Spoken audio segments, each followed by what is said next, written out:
Here is a controversial quote. Stories constitute the single most powerful weapon in a leader's arsenal. And this is from Howard Gardner. Maybe you disagree immediately. Surely there are more powerful weapons in a leader's arsenal than stories. And I partially agree with you, but I also disagree with you. And let me explain. There is something that's emerged over time that's called the leadership perspective or the leadership point of view story.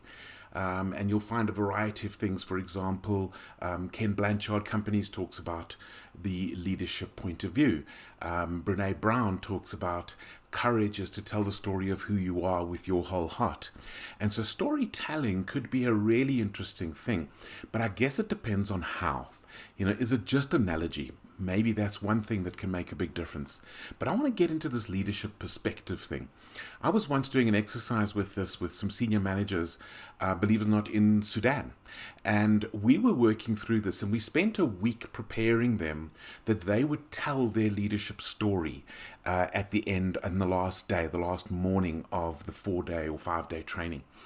And what happened was that every day we kind of prompted them about how to structure that. Talk about your vision and talk about the events in your life that led you to have this view, this perspective on leadership.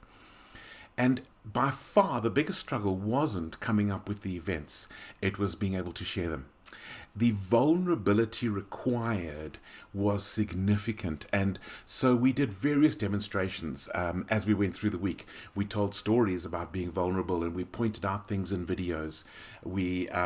I told my story, and in fact I did like an arrogant version and a really vulnerable version.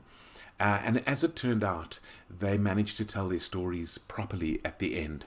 And I've seen this over and over again. I've seen standing ovations when people, leaders, have got vulnerable in telling their stories of their struggles. From children with learning disabilities to fleeing war-torn areas and so on. And everybody, as Brene Brown says, has a story that'll break your heart. And I believe leaders should be telling their stories. Yeah, it's okay to tell other stories as well. It's okay to do the analogies. But I think it's when leaders tell their stories that they become human and they become followable. I think there is something about respect going up when a leader can be vulnerable.